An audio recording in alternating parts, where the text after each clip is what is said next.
everyone, we're back again and we're at tool number 10 about having a setback plan.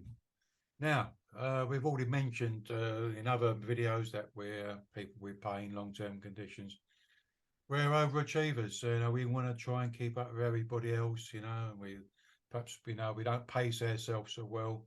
And the chances of us having a setback, in other words, when our pain increases or our symptoms increase, and sort of things get a little bit out of control, really.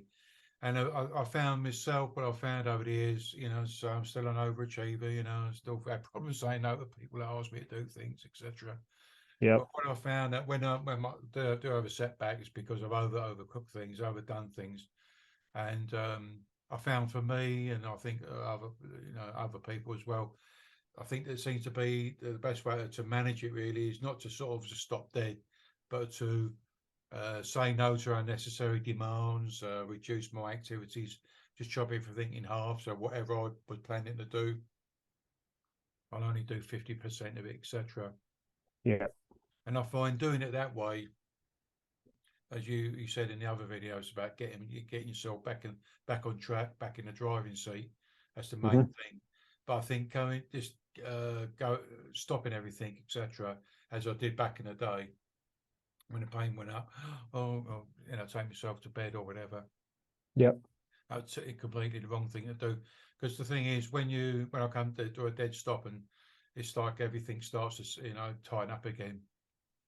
So by keeping active, cutting everything, just chop all your activities, even your stretches, your meaningful movement stuff, just chop it down by 50%. And I found that when I do that, my recovery is a lot faster. Than not doing anything. I mean, what's your you're like me, Keith. Well, we're all the same. We'll come, cut from the same cloth, as they say. We seem to be overachievers. I mean, what's your take on it? What do you do? Yeah, the biggest thing for me was to learn that I was very good at putting myself into boom and bust cycles. I was all on, and then it was all off. And so I lived in peaks and valleys. And the peaks were because I drove myself too hard, and then the valleys were because I crashed. And so I wasn't getting the benefit. I wasn't getting healthy benefit. I thought I was doing the right things by pushing so hard, but I didn't have a setback plan. So I would go until I couldn't go anymore, and then I would crash. So if we look at it like a graph, and again, as I said earlier, I'm a bit of a data nerd. I come from engineering. My graph, instead of doing this, if I can get it to smooth out and do one of these, that's much healthier. That's progression.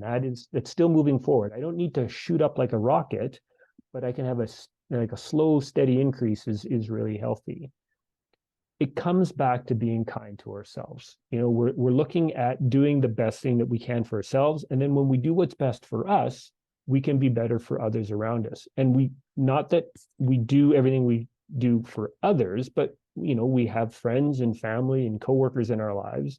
And if we want to be the best we can for those around us, we have to be the best for us. So it's being kind, it's recognizing all these other things that we talk about in the toolkit, and putting them in place so that when you start to come up and you're having a bit of a problem, recognizing you're not a failure, it's doing what's right for you and looking after yourself, having that setback plan. And just like you said, instead of doing, if you were going to go for a kilometer walk today, if it's 500 meters or 250, that's what you do, because you recognize that you needed to take a step back. Or maybe you take the day off and you do it again tomorrow. It's whatever you need to do, but it's about kindness and looking after yourself. And again, just beating this drum, the more that we do these things early, when we bake this into a prehab, it just becomes part of our lives as we work through the rest of our journey. And we're not trying to catch up when we're way down the road. We're in this early, and we built these skills and this knowledge well ahead of time. Yeah, I totally agree, Keith. I mean, it's prehab is about, looking forward, planning. Yeah. So whether you're having this operation, or you've got a procedure, or you're thinking about coming off your medication, pain medication. Don't forget, we talk about it a lot in the toolkit. I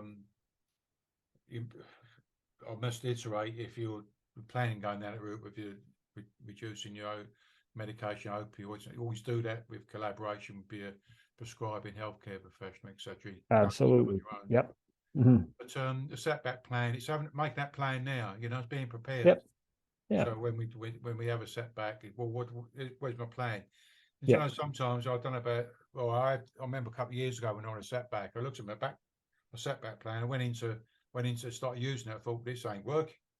So I had to revise it, you know, and right. Yeah. other things like, you know, so yep. it's not set in stone. Be flexible Yep. with it, though. Okay. Yep. Absolutely. Okay, everyone. So we've come to. By the way, there's examples of dealing with setbacks on doing a setback plan in the toolkit as well. So right. we're gonna move on there. So we'll see you on the next one, which is tool 11. But we're going to talk about teamwork again. Oh, what's that all about, Keith? We'll find out. So Right on.